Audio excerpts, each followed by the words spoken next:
Vamos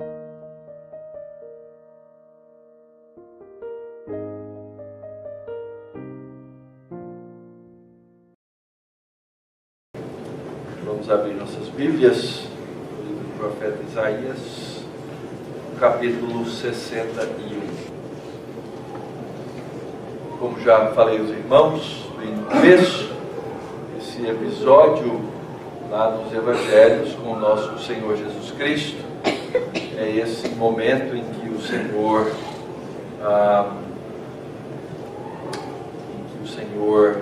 abriu o livro do profeta Isaías lá na sinagoga e leu exatamente essa passagem no capítulo 61 que nós vamos ler agora mais abrangentemente os 4 versos do capítulo. Na verdade, essa divisão do texto ela começa um pouco antes, no capítulo 60, e é um texto só até o final do capítulo 11.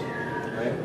Então diz assim a palavra de Deus na boca do profeta Isaías: o Espírito do Senhor Deus está sobre mim, porque o Senhor me ungiu para pregar boas novas aos quebrantados, enviou-me a curar os quebrantados de coração, a proclamar libertação aos cativos e a pôr em liberdade os algemados, a apregoar o ano aceitável do Senhor e o dia da vingança do nosso Deus, a consolar todos os que choram e a pôr sobre os que em Sião estão de luto uma coroa em vez de cinzas, óleo de alegria em vez de pranto, veste de louvor em vez de espírito angustiado, a fim de que se chamem carvalhos de justiça, plantados pelo Senhor para a sua glória.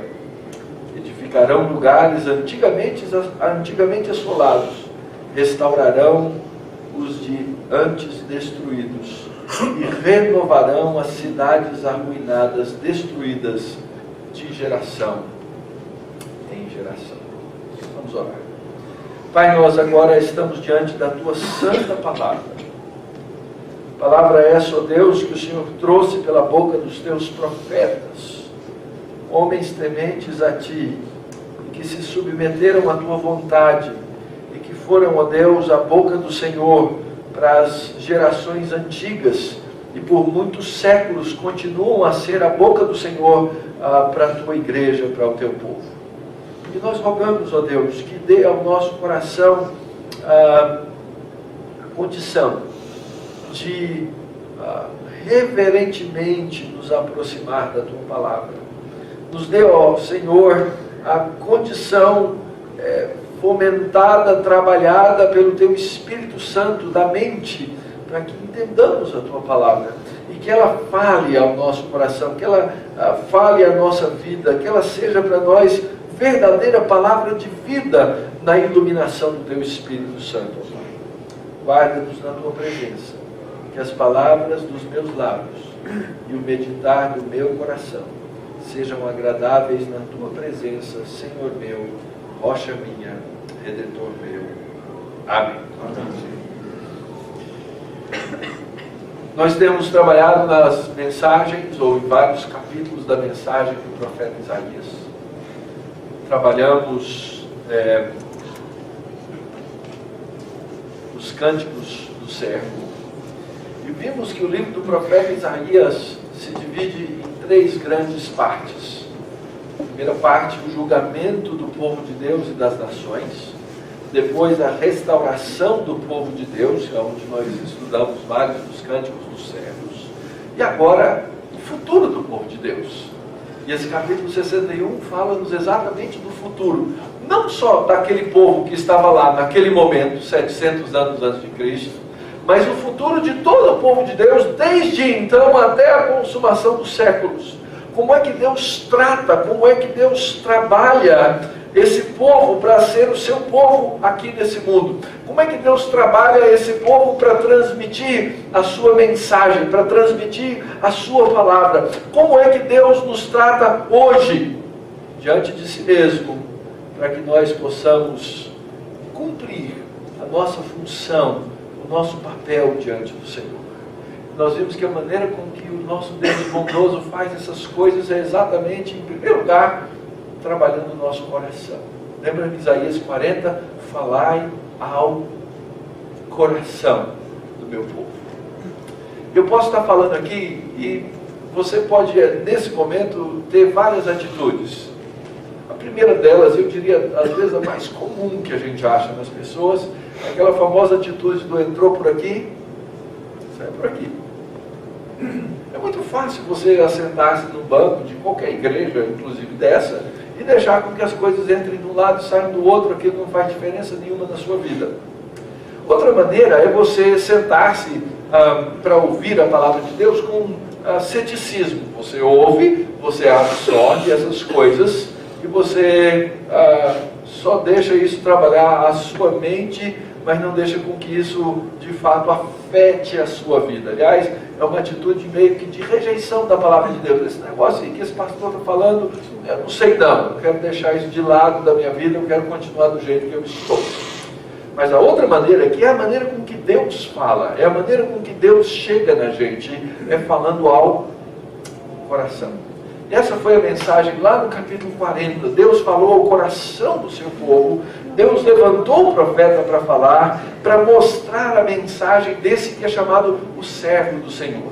E nós vimos nas várias mensagens a maneira como Deus levanta esse servo, que é Jesus Cristo, aponta as coisas que ele deve fazer e não deve fazer, e a maneira como esse servo trabalha até o final para um alvo, que é a glória do Senhor. O servo vem para trazer glória ao nome do seu Senhor. Então, no capítulo 53, que é o mais majestoso dos chamados cânticos do servo, nós então vimos como é que o servo vai de maneira específica trabalhar pelo seu povo. Ele traz uma mensagem que não foi crida, mas que depois, por causa da obra do Espírito Santo, é compreendida, é confessada, e finalmente então aquele servo entrega a sua vida para morrer com o fim de nos salvar. Na continuidade, nós vimos que isso foi um desejo do Pai. O Senhor disse, a Escritura fala que agradou ao Senhor fazer moê-lo. Deus quis fazer isso com o servo. Por outro lado, nós vimos que a obra do servo foi um fruto de obediência. Ele diz, Pai, eu quero fazer essas coisas. E ele então faz a sua obra, entrega a sua vida como uma oferta de resgate, ele traz a vitória de Deus, ele cria a igreja, ele sustenta a igreja, ele intercede pela igreja, ele intercede pelo seu povo. E aqui está a igreja do Senhor Jesus Cristo. 2000 anos depois da vinda do servo, fisicamente, continua a adorar ao servo. E é interessante observar que não existe na face da terra o que consiga matar a igreja. Domingo passado eu dei um exemplo para vocês da famosa cortina de ferro, né? A antiga União Soviética. Proibiu essa ideia, queria matar a ideia de religião. Eles não conseguiram matar a religião, muito menos conseguiram matar a fé dos cristãos. Porque o cristão verdadeiro, por causa de Cristo, por causa da obra do Espírito Santo, ele está disposto a ir até o fim, até as últimas consequências. Agora, de novo, agora não na União Soviética, mas na Rússia, o que fizeram? Proibiram que a igreja evangelize para fora das suas quatro paredes, que ela pregue o evangelho fora das quatro paredes. Está proibida a evangelização na Rússia. Sabe o que vai acontecer, queridos? Não sou nem profeta e nem filho de profeta, mas olhando a história do povo de Deus, a consequência lógica é que essa igreja vai florescer. Porque tem sido assim ao longo da história. Sabe aonde existe hoje uma das maiores igrejas sobre a face da terra, em número de pessoas, de gente? Quem quer, assim, tentar? Na China, onde é proibido adorar a Deus, existe uma igreja subterrânea que acreditam será em breve a maior do mundo. Porque a Igreja de Cristo ela floresce, porque nada detém essa obra do servo. Nada pode parar a obra do servo de Deus. E às vezes nós vemos exatamente o contrário, onde a gente recebe liberdade demais, onde a gente recebe tranquilidade demais, a gente começa a ficar relaxado, a gente começa a praticar um cristianismo sem as coisas necessárias da essência e da verdade da fé, e a igreja começa a se dispersar, começa a inventar moda, começa a brigar. Sabe por quê? Porque sobra tempo. Sobra tempo. Então a gente começa a inventar coisa. Mas aonde a igreja tem sido perseguida ao longo dos séculos, ela tem florescido. E agora nós chegamos nesse texto do capítulo 61, e eu intitulei O Dia do Servo Chegou. Esse não é um cântico do servo, mas eu não tenho a menor dúvida de que esse que fala aqui é o servo. E o servo começa exatamente dizendo: o Espírito do Senhor, o Senhor é o nome de Deus, o Espírito de Jeová, o Espírito de Yahvé está sobre mim. E a gente lê lá nos Evangelhos o tempo, o momento, a hora em que isso aconteceu com o Senhor. Diz que o Senhor Jesus, quando ele foi batizado, interessante, né? O batizado de João Batista era para quê? Lembram? Arrependimento. Jesus precisava se arrepender de quê? Nada. Até o batismo ele leva sobre si por nós, porque nem ser batizado a gente sabe. E diz a Escritura que ele foi batizado, saiu da água, os céus se abriram, o Espírito de Deus veio e desceu como uma pomba sobre ele, e eis que do céu dizia: esse é o meu Filho amado, em quem eu tenho prazer. O Evangelho repete aquilo que Jesus ouve, são aquelas palavras lá de trás dos cânticos do servo: o meu Filho em quem eu tenho o meu prazer. E esse Senhor então chega, vem nesse dia para cumprir essa profecia. No Evangelho de Lucas nós lemos como foi. Ele chega na sinagoga, ele abre o livro e ele diz: o Espírito do Senhor Deus está sobre mim. E ele no final diz: hoje se cumpriu essa profecia. Às vezes eu fico pensando assim: puxa vida, imagina o estado daquelas pessoas que estavam lá ouvindo o Verbo de Deus encarnado, dizendo: o Espírito de Deus está sobre mim. E essa verdade da libertação se cumpre hoje. E de novo, nós vivemos numa situação em que a gente não conhece o real significado de escravidão. Acho que se eu fizesse um questionário aqui, exceto alguns em certa idade da vida que dizem: meus pais me escravizam, eu sei disso, não é? Vai pegar, vai buscar, pega, vai, não sei. Exceto essas condições, ele não sabe o significado do que é ser de fato escravo.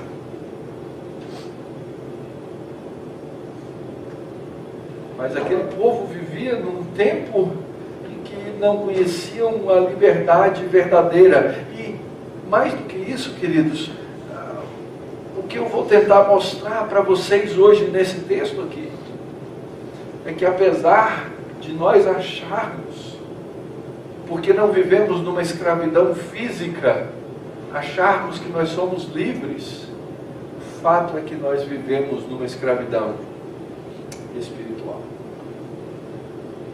E foi isso que o servo veio fazer. O que ele veio fazer entre nós? Observe que o texto diz assim: o Espírito do Senhor Deus está sobre mim com um objetivo: para pregar. Esse foi um dos chamados mais essenciais do servo. Ele veio fazer uma proclamação. Ele veio articular a verdade de Deus, e ele veio falar dessa verdade de Deus, pregando, ensinando e fazendo aquilo que o Pai queria que ele fizesse. E esse é o primeiro aspecto importante da pregação. A pregação ela tem que ser uma articulação lógica e verdadeira daquilo que Deus ensinou na sua palavra. O servo veio fazer essa exposição verbal da palavra da verdade. Ele veio dizer para os homens: Deus é assim, vocês são assim, a humanidade é assim, vocês pecaram, vocês vivem em trevas, vocês precisam de redenção, vocês precisam de salvação, vocês são escravos. Mas o homem não entende, o homem natural não entende isso. E eu sei que alguns de vocês aqui são crentes desde a eternidade, né? Aquele que viveu a vida inteira na igreja, não conheceu exatamente um momento no qual você pode dizer assim: olha, eu conheci aqui uma experiência de conversão. Sou crente desde sempre. Aquele famoso que diz assim: eu nasci na igreja. Mas tem muitos aqui que a história é muito diferente. E que você sabe olhar para trás e dizer assim: meu Deus, eu era cego. Meu Deus, eu não enxergava nada. Meu Deus, eu não entendia nada. Mas essa articulação da verdade, trabalhada pelo Espírito Santo no meu coração, me fez enxergar um mundo novo. Eu talvez fosse um desses que poderia dizer assim: não, eu desde sempre nasci na igreja. Fui criado na igreja, mas eu me rebelei.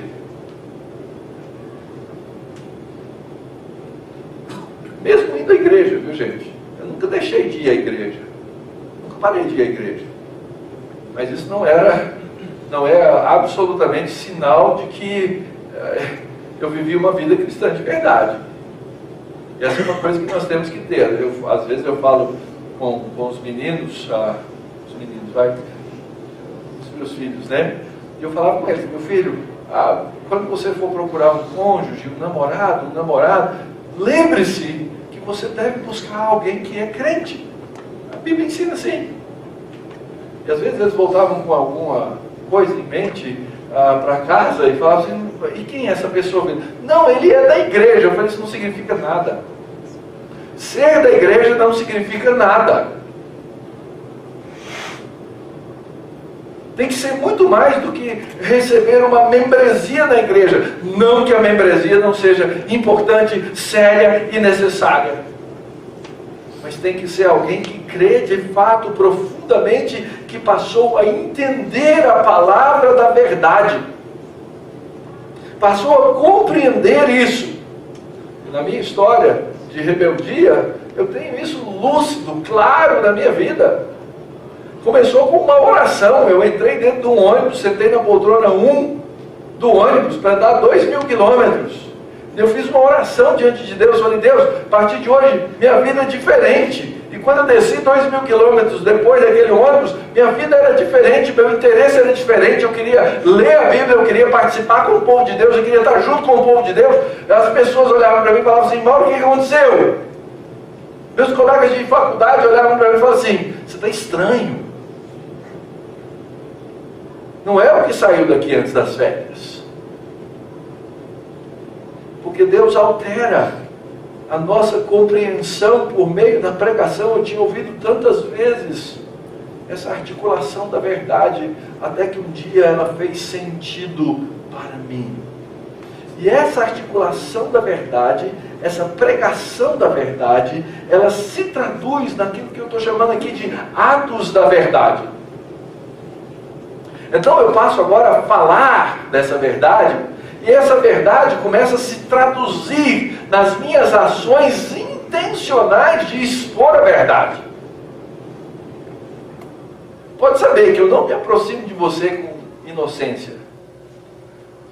Eu quero saber quem você é, o que você faz na sua vida, por que você está fazendo, porque eu quero articular a verdade de Deus para você, se você não a entende.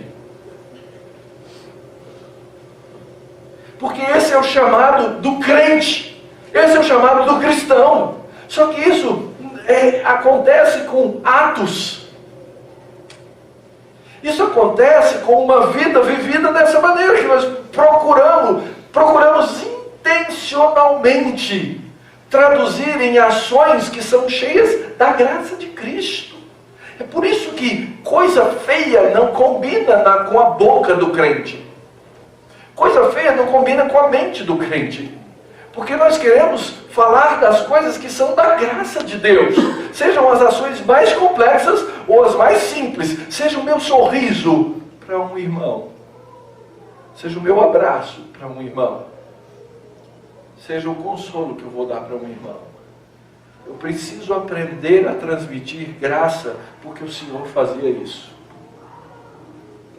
E o Senhor Jesus chorava com os que choram. É interessante, a Bíblia não tem relatos de Jesus rindo. Mas eu tenho a mais absoluta certeza que o meu Senhor ria e se alegrava com os que se alegravam. Absoluta certeza. Isso fazia toda a diferença na maneira como ele pregava. A Escritura diz que ele veio para pregar com autoridade. O próprio texto de Mateus diz assim, que toda a autoridade, Jesus diz, toda a autoridade me foi dada no céu e na terra. Isso marcou todo o ministério de Jesus de uma pregação cheia de autoridade. E as pessoas se admiravam da maneira como o Senhor pregava, porque ele não pregava como os demais. Ele era eficaz na sua palavra. E os homens admiravam aquilo na pessoa do Senhor Jesus. As suas palavras correspondiam à verdade, os seus atos correspondiam à verdade. E assim ele falava ao seu povo. E nós, queridos, nós fomos chamados para essa mesma coisa. Nós que somos discípulos de Cristo, fomos chamados por Cristo para ir a todo mundo, pregar o Evangelho a toda criatura. E cada um de nós tem um chamado, uma maneira de fazer isso. E normalmente, Deus nos chama para fazer isso por meio daquilo que eu estou chamando aqui de vidas ordinárias.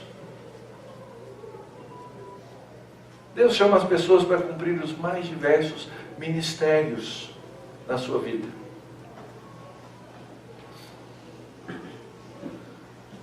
Deus chama um pai para pregar o Evangelho aos seus filhos. Deus chama uma mãe para abraçá-los na hora da dor. E quando isso é feito por causa do Evangelho, isso traz graça. Isso traz edificação. É quando nós começamos a entender que fomos chamados para viver para a glória de Deus em todas as esferas. Eu não sei o que você faz aí durante a sua semana, mas Deus quer glorificar o nome dEle por meio daquilo que você faz durante os seus dias. Isso inclui essa articulação da palavra, isso inclui os seus atos, isso inclui as suas atitudes, isso inclui as suas reações. Sabe, o lugar mais difícil de pregar o Evangelho não é na ação. O Evangelho, mais difícil de pregar o Evangelho é na minha reação. Desde as coisas mais prosaicas e simples, como aquelas nossas reações no trânsito, no jogo de futebol, a maneira de me portar diante das pessoas, a maneira de reagir àquilo que o meu chefe fala, a maneira de entender uma situação que foi criada, que eu não gosto, que eu não fiz nada para que ela acontecesse, mas agora ela está no meu colo e eu tenho que viver com ela. Vidas ordinárias, que são intencionais para glorificar o nome de Deus. Existem muitas formas, queridos, de traduzir isso na nossa vida diária. Uma delas, e aqui uma recomendação, é através da nossa adoração cotidiana dentro de casa.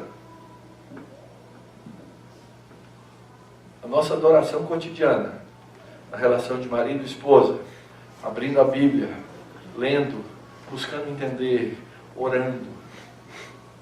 A maneira como nós atraímos os nossos filhos para a graça de Cristo, não por obrigá-los a irem à igreja, mas porque eles se sentem atraídos por essa graça, porque eles enxergam essa graça na nossa vida.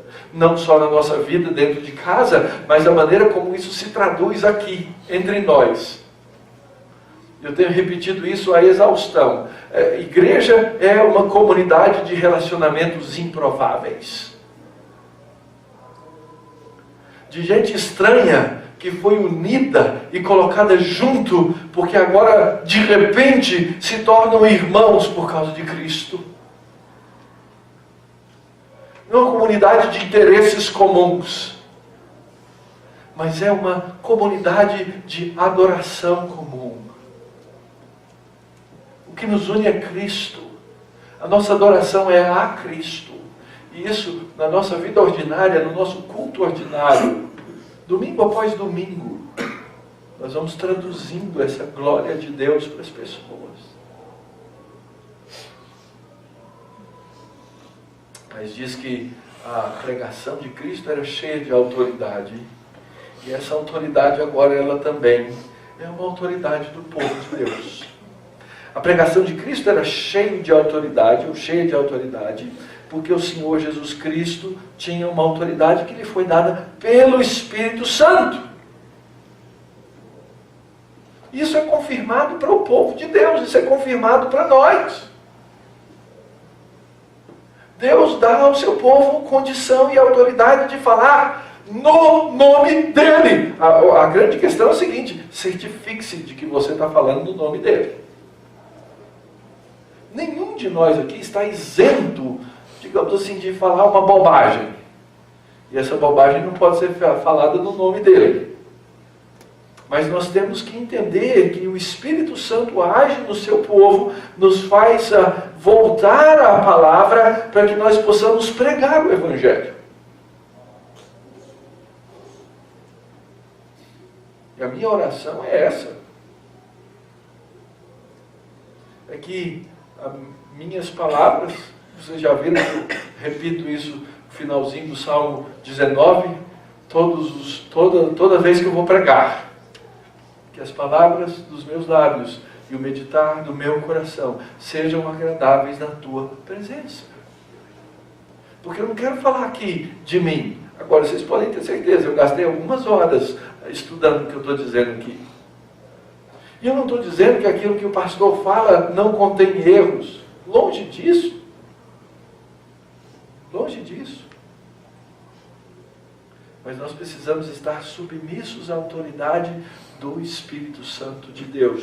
Como é que isso funciona? Essa pregação ela tem autoridade porque ela é confirmada pelo Espírito Santo, mas ela vem da coerência das Escrituras. Isso era admirável. Era admirável na palavra do Senhor Jesus Cristo.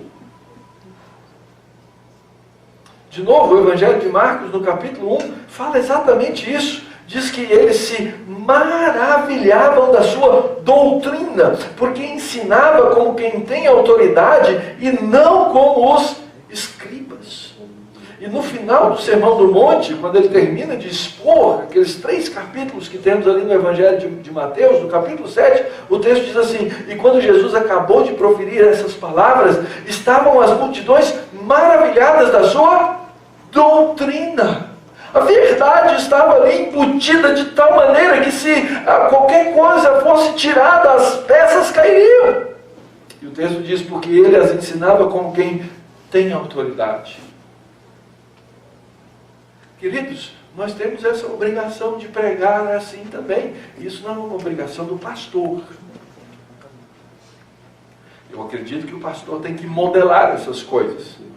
Mas essa é uma obrigação da Igreja de Cristo. Essa autoridade de Cristo era confirmada por uma vida que buscava a santidade de Deus. É uma questão de coerência nas Escrituras e coerência na vida. É fato que o Senhor Jesus viveu uma vida perfeita. Nós não temos essa condição, mas deve ser o nosso alvo, deve ser o nosso projeto, deve ser aquilo que almeja o nosso coração. A verdade sem piedade, a verdade sem santidade, transforma-se rapidamente numa coisa chamada legalismo. Legalismo. E eu tenho lá, né? Agora eu já sou mais velho um pouco. Quando eu falava isso mais novo, não fazia muito sentido. Mas agora que eu já estou um pouco mais velho, passei dos 50, faz mais sentido. Eu comecei a avaliar as pessoas. E quando a gente avalia as pessoas, eu convivo com muita gente que vive na Igreja de Cristo. Você começa a avaliar os legalistas. E quase sempre o legalismo é uma maneira de esconder pecados. Eu não estou dizendo 100%, mas quase sempre. O legalismo é uma forma de acobertar fraquezas. É uma forma de não receber graça. É uma forma de dizer, eu posso conviver com esse pecado e o meu legalismo cobre essas outras coisas, não o sangue de Cristo. Nós precisamos ter coerência na vida, queridos. É para isso que nós somos chamados. E por último, isso tem que ser confirmado no uso dos dons do Espírito Santo. Nós cremos que não existe ninguém no corpo de Cristo que não seja dotado de dons do Espírito Santo. E quando a gente fala de dons do Espírito Santo, algumas pessoas imaginam que dons do Espírito Santo são coisas sempre extraordinárias. Isso não é verdade. A boa parte dos dons do Espírito Santo listados na Escritura são coisas muito ordinárias. Por exemplo, tem um dom chamado dom de serviço. E algumas coisas fica óbvio e notório que essas pessoas têm. Porque elas chegam diante de você e elas têm a prontidão para dizer assim, eu estou aqui para servir. Essas pessoas me constrangem, sabe por quê? Eu não tenho esse dom dessa maneira. Às vezes elas servem de tal maneira, com tamanha graça, que eu fico constrangido, eu fico falando assim, meu Deus, como pode existir gente assim? Como o Senhor faz gente assim no corpo? E é tão bonito ver os dons do Espírito se manifestando no trabalho, na administração, na pregação da palavra, no cuidado das ovelhas. Todas essas coisas que Deus nos deu, elas confirmam a autoridade da pregação. Isso aqui é para nós, igreja. Para nós, povo de Deus. Nós fomos chamados para isso. Qual o tema da pregação desse que tem o Espírito sobre si? O texto diz assim, ele veio trazer boas novas. Boas novas. Eu costumo dizer que, não se engane, boa nova não é novidade. Ele não veio trazer novidade. Ele veio cumprir tudo aquilo que já tinha sido prometido ao longo das Escrituras. Tudo aquilo que 700 anos antes Isaías havia falado. Tudo aquilo que lá nos primeiros capítulos de Gênesis já está registrado. É o que vem se cumprir nessa boa notícia. Qual é a notícia? Ora, nós vivemos num mundo quebrado. Essa é a boa notícia, precedida da notícia que não é tão boa assim. A boa notícia é que esses que vivem num mundo quebrado vão receber restauração. Eis que o Espírito de Deus está sobre mim, pelo que me ungiu a pregar boas novas aos quebrantados. Enviou-me a curar os quebrantados de coração. Quem é esse quebrantado? Quebrantado é aquele que chega num ponto da vida dele, olha para Deus e diz assim, Deus, não tem jeito. Eu já tentei o caminho A, já tentei o B, o C, já acabou o alfabeto. Eu não tenho mais caminhos. É o chamado caminho da rendição. É aquele da primeira bem-aventurança. Bem-aventurados os pobres. Pobres de quê? Pobres de espírito. O que é um pobre de espírito? O pobre de espírito é aquele que chega diante de Deus já convencido absolutamente e diz assim: Deus, não tem jeito para mim. O bem que eu quero fazer eu não faço. Eu até conheço algumas coisas boas. As pessoas que eu deveria amar, eu fico com raiva delas. As pessoas que eu deveria cuidar, eu me estranho com elas. Eu não acho mais jeito para mim.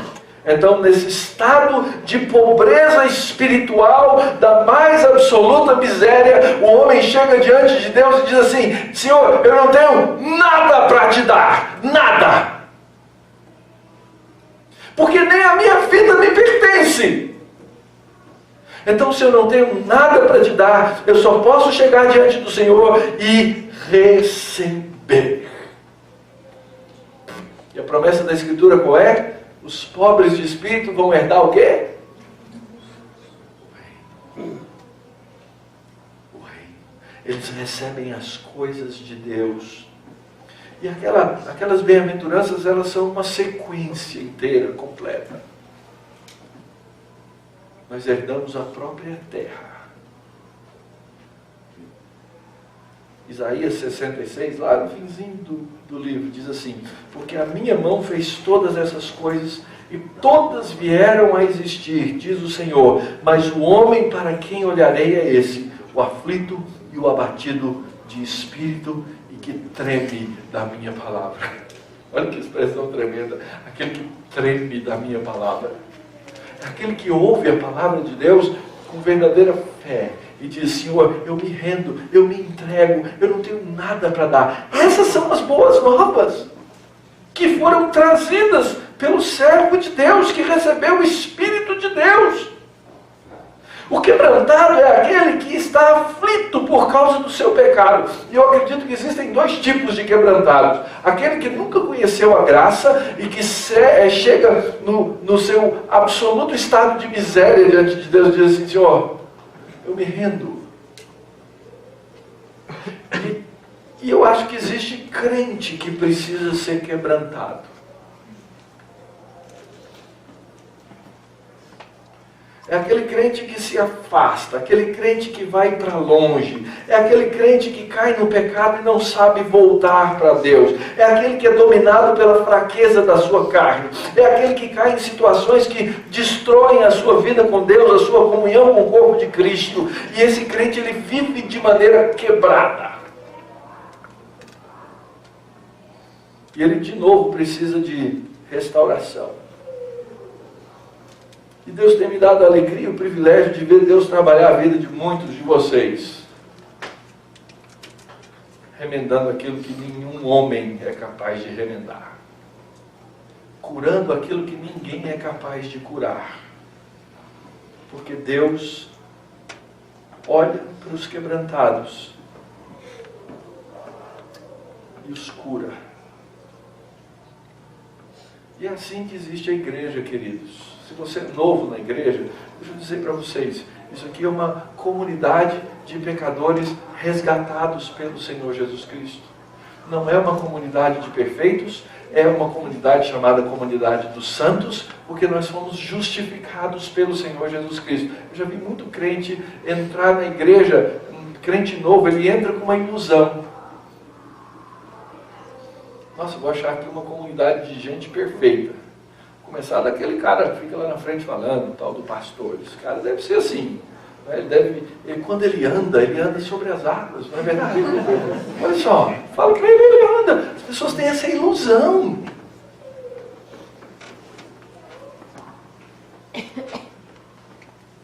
Vai viver lá na minha casa uma semana.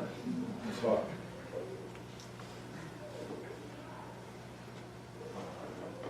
E nós temos que viver uma vida de quebrantamento. Então você que chegou aqui crente novo, crendo, conhecendo as doutrinas da graça do Senhor Jesus Cristo, não espere uma comunidade de gente perfeita, em primeiro lugar. Mas espere uma comunidade de gente que está sendo aperfeiçoada pelo Espírito Santo de Deus. Essa é a beleza da igreja de Cristo. Trabalhando nas nossas vidas, trabalhando para nos aperfeiçoar para Cristo. Para nos trazer essa verdadeira libertação do cativeiro. O texto é tão bonito, diz assim, ele põe em liberdade os algemados.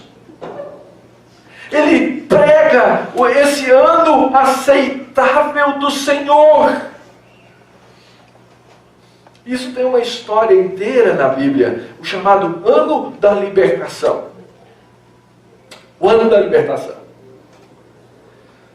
A cada 7 anos, Deus havia proclamado que a terra precisava de um descanso. Alguém aqui da área de agronomia? Alguém? Ninguém? Ninguém vai poder me corrigir, então. Mas tem a pessoa da internet. A gente sabe, os engenheiros, eles dizem, olha, a terra precisa de um descanso. Você planta tanto tempo, passa um tempo, você precisa dar um descanso para a terra. E Deus, agrônomo perfeito, criador da terra e conhecedor do mundo caído, ele disse para os israelitas, vocês vão para a terra, vocês vão ter terras boas para plantar em alguns lugares, mas vocês vão ter que guardar um sábado. Olha só o que diz lá em Levíticos, capítulo 25. Fala aos filhos de Israel e diz-lhes, quando entrardes na terra que vos dou, então a terra guardará um sábado ao Senhor. 6 anos semearás o teu campo, e 6 anos podará a tua vinha, e colherá os seus frutos. Verso 4. Porém, no 7º ano haverá um sábado de descanso solene para a terra, um sábado ao Senhor. Não semearás o teu campo, nem podarás a tua vinha. O que nascer de si mesmo na tua seara, não cegarás, e as uvas da tua vinha, não podada, não colherás. Estava dizendo, não colhe, nem o que nascer espontaneamente, deixa lá. Porque esse é o descanso da terra. A terra precisava ser readubada, revitalizada. Gente, nós estamos falando aqui de um texto escrito 1300, 1400 anos antes de Cristo. Dando-nos uma lição de como Deus criou o mundo de tal maneira que nós pudéssemos desfrutar do seu sábado. Mas os frutos da terra em descanso vos serão por alimento, a ti, o teu servo, a serva, jornaleiro, estrangeiro que peregrine contigo. E ao teu gado e aos animais que estão na tua terra, todo o teu produto será por mantimento. Contarás 7 semanas de anos. Então ele pega 7 anos e multiplica por 7. Alguém de área de matemática agora me ajuda? 7 vezes 7? Nossa, o pessoal faltou essa aula de tudo. Tá guarda, hein? 7 vezes 7? 49. Muito bem, 49. E aí, então, depois do 49º ano, cada ano havendo um descanso, no 50º ano, contarás 7 semanas de anos, 7 vezes 7 anos, de maneira que os dias das 7 semanas de anos te serão 49 anos. Então, no mês 7º aos 10 do mês, farás passar a trombeta vibrante, no dia da expiação fareis passar a trombeta por toda a terra, e santificareis o ano 50º, e proclamareis liberdade na terra a todos os seus moradores. Ano de jubileu vos será, e tornareis cada um a sua possessão, cada um a sua família. A cada 50 anos acontecia o ano do jubileu. Eu vou ter que explicar isso aqui rapidinho para vocês entenderem. Quando eles foram para a terra, Deus deu para cada família uma porção de terra, para cada tribo, as 12 tribos de Israel. Então cada um, Deus diz, eu sou o dono da terra, você vai lá e você habita nessa porção. Dentre eles, o que eles faziam? Eles lançavam a divisão dentro do seu espaço geográfico. E cada família tomava conta da sua vida. Então você faz o seu trabalho, você planta a sua terra, você faz escambo, troca animais, troca e assim por diante. Só que tinha um cara lá que era ruim de serviço, ruim de negócios, ruim de administração, e ele quebrava. E acontecia o quê? Ele não tinha dinheiro para dar comida para a sua família. Ele, no primeiro ano, ele tomava um empréstimo. No segundo ano, ele não tinha dinheiro para pagar o empréstimo. Sabe o que acontecia com ele? Ele se tornava escravo. é o modelo de escravidão mais lindo e belo que existe. Você vai, pastor, o senhor é louco. Politicamente incorreto, nada. Era a garantia de empregabilidade. Porque se o indivíduo já estava na miséria, ele perdeu a sua terra, ele perdeu tudo que ele tinha, alguém o acolhia, dava para ele e para a família dele casa, comida em troca de trabalho.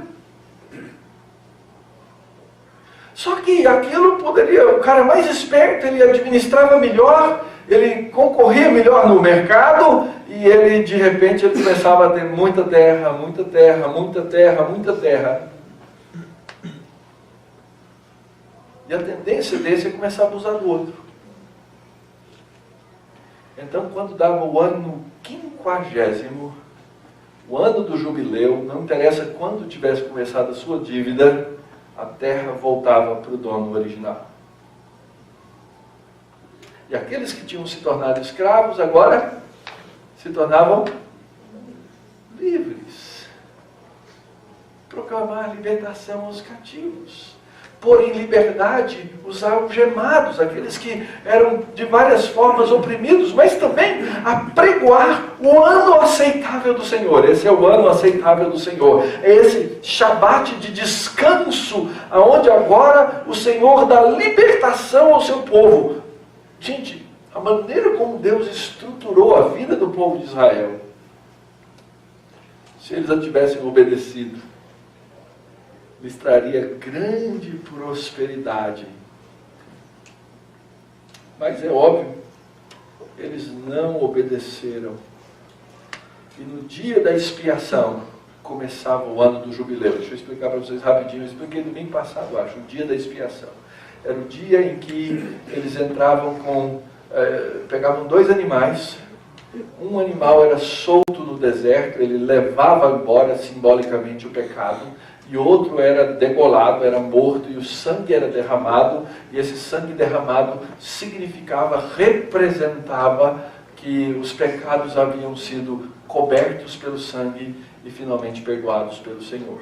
Era representativo, porque tudo aquilo apontava para Cristo, tudo aquilo apontava para o Senhor. Ele é o verdadeiro Cordeiro de Deus que tira o pecado do mundo. Como é que começava o ano do jubileu? Com o dia da expiação. Não há jubileu sem expiação. Não há liberdade sem sangue vertido. Não há liberdade sem que a verdade nos toque. E assim Deus trazia libertação ao seu povo. Ora, o povo judeu era cego.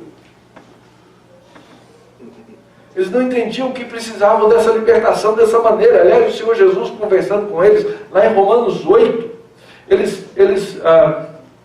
o Senhor Jesus disse assim para eles: e conhecereis a verdade, e a verdade vos libertará.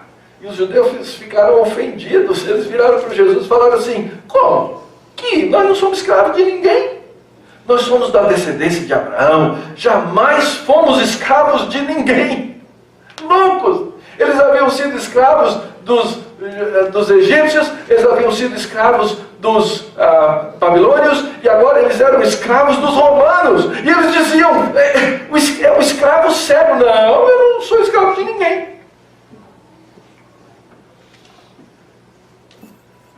E então eles questionam Jesus: como dizes tu, sereis livres?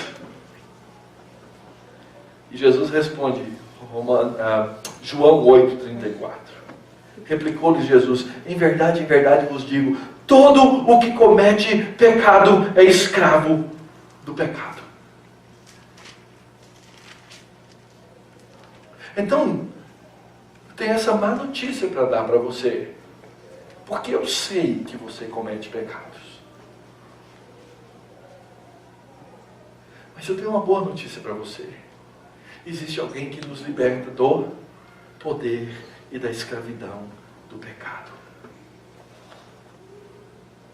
E Jesus então continua dizendo: o escravo não fica para sempre na casa. O filho sim, esse fica para sempre. Se pois o filho vos libertar, sereis verdadeiramente livres. E essa profecia, ela se referia, em primeiro lugar, à volta do cativeiro na Babilônia. Porque Isaías está profetizando quase que 200, cento e tantos anos antes do cativeiro acontecer e da libertação acontecer. Mas essa profecia também se referia à vinda do Senhor Jesus Cristo. Ele disse: eu sou a verdade e a verdade liberta. Conheçam a verdade e vocês serão livres. Mas esse texto também, queridos, ele nos aponta uma esperança, porque eu sei, você sabe, você que já é cristão e entendeu o Evangelho, você sabe que você não parou de pecar. Se você parou, depois me manda uma mensagem, para eu saber o segredo. Nós continuamos pecadores. E nós aguardamos esse dia em que o Senhor Jesus Cristo vai voltar. E essa história de pecado vai ficar para trás de um jeito tal que, em alguns lugares assim, ele vai ser esquecido, porque o efeito do pecado vai ser esquecido mesmo. Eu sei que eu nunca vou me esquecer que fui pecador, porque no livro de Apocalipse diz que eu vou cantar o sangue do Cordeiro. Só faz sentido se eu souber o que é pecado. Mas eu vou ter uma libertação plena, completa. Esse jubileu vai se completar de maneira ampla e absoluta numa figura de juízo, que vai ser o dia da vingança do nosso Deus.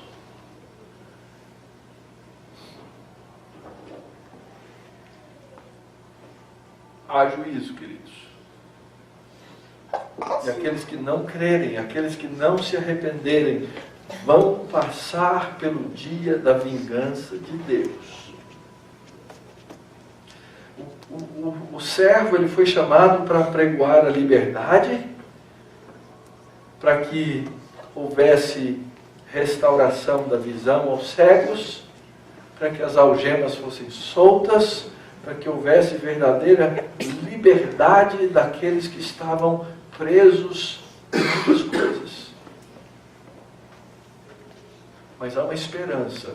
O livro de 2 Tessalonicenses diz assim: a vós outros que sois atribulados, porque os cristãos estavam sendo perseguidos, alívio juntamente conosco, quando do céu se manifestar o Senhor Jesus com os anjos do seu poder, em chama de fogo, tomando vingança contra os que não conhecem a Deus e contra os que não obedecem ao Evangelho do nosso Senhor Jesus Cristo.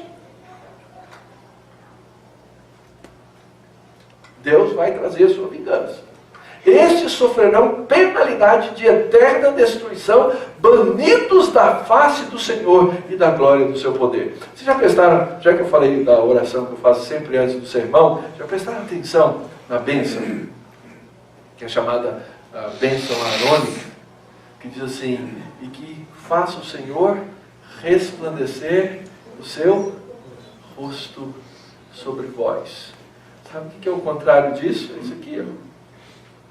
Banidos da face de Deus. Por isso que a bênção de Arão era essa: que o Senhor faça resplandecer sempre o seu rosto sobre vós. É o sorriso de Deus para o seu povo. Significa: eu não vou mandar vocês para o inferno, porque vocês são meu povo. Mas aqueles que não creem no Senhor Jesus, eles passarão por esse juízo. Passarão por esse juízo. E nós precisamos lembrar dessa verdade, de que nós precisamos pregar um evangelho a um mundo que é cativo, mas a um mundo que ao mesmo tempo é cativo, é rebelde. E por causa da rebeldia recebem o juízo de Deus. E o texto então termina, diz que ele vem consolar os que choram e a pôr sobre os que em Sião, que é a cidade de Deus, aqueles que estão de luto por causa do seu cativeiro, ele vem dar uma coroa no lugar de cinzas. Quando alguém, era um costume do Antigo Oriente, alguns ainda praticam isso, quando eles estavam de luto, eles tomavam cinzas e se vestiam de roupas pobres e passavam cinza no rosto e passavam cinza sobre o corpo. A cinza significava que a vida deles se tornou opaca. É isso que cinza faz, perde o brilho. Ele diz assim: vocês não vão precisar mais se vestir de cinza, vocês vão receber uma coroa de graça. Vocês vão ser levantados do pó. Vocês vão ter uma aparência bonita. O oposto das cinzas é o óleo de alegria. Quando se passava o óleo no rosto, né, as pessoas ficavam assim, brilhosinhas, vai? É o brilho do rosto que volta no lugar do choro, da lágrima, do pranto. É o louvor que substitui o espírito em agonia, em angústia, em tristeza, em dor. É a obra de Deus fazendo com que o seu povo, com que a sua igreja, com que os seus crentes sejam chamados carvalhos de justiça. Árvores fortes, estrondosas, árvores que têm força.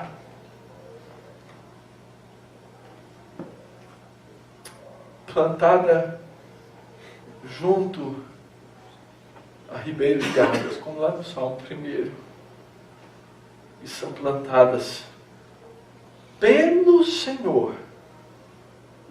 E são plantadas para a sua glória.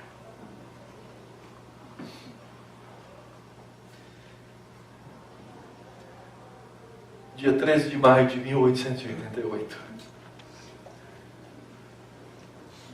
Foi decretada essa que é chamada de Lei Áurea. Já tinham lido o texto? A princesa imperial regente, em nome de sua majestade, o imperador, senhor Dom Pedro II, faz saber a todos os súditos do império que a Assembleia Geral decretou e ela sancionou a seguinte lei. Artigo 1º. É declarada extinta, desde a data dessa lei, a escravidão no Brasil. Ato 2. Revogam-se disposições em contrário. Manda, portanto, a todas as autoridades a quem o conhecimento e a execução da referida lei pertencer, que a cumpram e façam cumprir e guardar tão inteiramente como nela se contém. Imagina um escravo recebendo essa lei. Alguém lendo para ele, porque provavelmente não sabiam ler. E a reação dele: pera, eu não sei nem viver livre. Como é isso? Quer dizer que eu não vou mais ficar amarrado no tronco? Quer dizer que eu não vou mais viver algemado? Quer dizer que eu não sou mais escravo?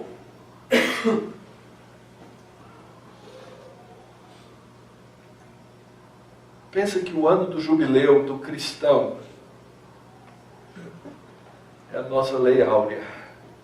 Querido, você não é mais escravo do pecado. Porque o Espírito do Senhor esteve sobre Cristo, e Ele pregou, e Ele decretou essa lei, e Ele realizou essa lei, e Ele fez todas essas coisas para dizer: você é livre. Entenda isso, querido. E entendendo isso, viva isso. Não deixe que os pecados dominem sua vida, sua história, sua existência. Porque Cristo morreu para que você fosse livre.